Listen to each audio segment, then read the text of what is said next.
Bonsoir tout le monde, il est 18h45, bienvenue dans votre quotidien, l'émission où tout est possible. Sûr d'elle comme jamais grâce à Dimitri, le psy de l'équipe qui lui a donné quelques cours de confiance en soi, même s'il nous expliquera que c'est durant l'enfance que tout ça se construit. Et puis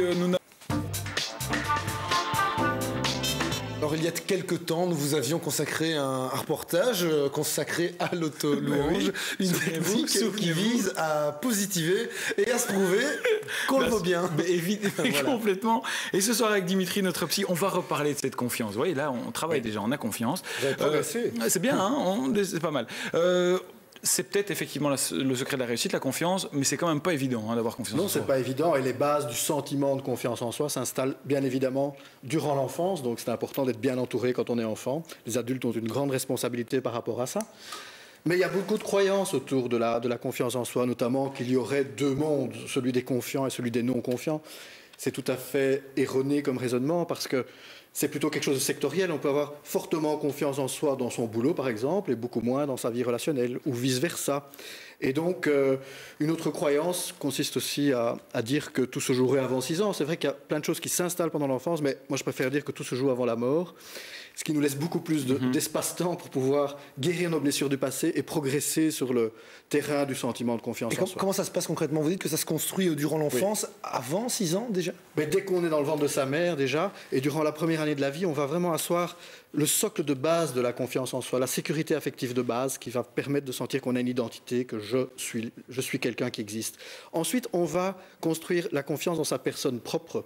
On va apprendre à affirmer sa personnalité, on va apprendre à dire « je veux », pour ensuite, de 3 ans à 6 ans, progresser dans le sentiment de confiance dans ses compétences. L'enfant va expérimenter des tas de choses à ce moment-là, et il va apprendre à dire « je peux ».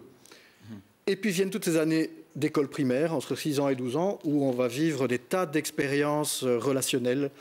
Et là, on va asseoir le sentiment de confiance en soi et dans les autres. Alors, pour les parents qui nous regardent et qui ont peut-être un enfant qui a des problèmes de confiance, qu'est-ce qu'on peut leur donner comme conseil? Je dirais que le premier conseil, c'est surtout d'éviter de les dénigrer. Parce que quand on dénigre un enfant, on le descend d'une marche sur l'échelle de l'estime de soi. Ça lui fait perdre ses moyens. Et puis, on voit des enfants qui s'arrêtent même de grandir quand ils ont été humiliés devant d'autres enfants. Il y a quelque chose qui se referme en eux, qui se replie en eux et qui peut faire du dégât pour toute une vie. Alors ça, certainement pas les dénigrer. Éviter toutes les comparaisons aussi qui ne valent pas la peine. Ta sœur est le moins. Moi, quand j'avais ton âge, j'étais capable de. Ça dévalorise l'enfant et ça ne l'aide pas à progresser. Est-ce que vous avez d'autres pistes? Alors, certainement, valoriser son enfant, ça me paraît très important, en fonction, évidemment, de ce qui se passe dans le quotidien. On ne va pas mettre non plus de la pommade pour enrober tout ça, non. Mais c'est le valoriser régulièrement, parce que la reconnaissance, c'est véritablement le carburant de l'estime de soi. Et c'est ça qui va nous donner l'audace d'aller dans la vie vers les autres en confiance. C'est comme si, alors, on peut avoir en soi un petit applaudimètre intérieur qui fait bravo, bravo, bravo. Ouais. Quand on fait quelque chose de bien, on le sent de l'intérieur, parce qu'on a pu recevoir cette valorisation. Autre point important aussi, c'est de s'autoriser des échecs de temps en temps, parce que quand on a trop de pression, on ne peut plus apprendre correctement, on a peur de décevoir les autres, et on fait des ratages à répétition. Échec, c'est pas grave, quoi. Mais non, bien sûr, on y a droit pour grandir, et puis aussi bien connaître ses qualités intrinsèques, parce qu'on nous apprend trop souvent nos défauts, et même les adultes, quand on leur demande « citez-moi vos qualités », ils sont incapables de le faire parce qu'ils connaissent que leurs défauts. Alors s'appuyer sur ces qualités, ça permet aussi d'aller dans la vie. En gros, ce qu'on peut dire en conclusion, c'est que les parents ont un rôle incroyable là-dedans. Super important.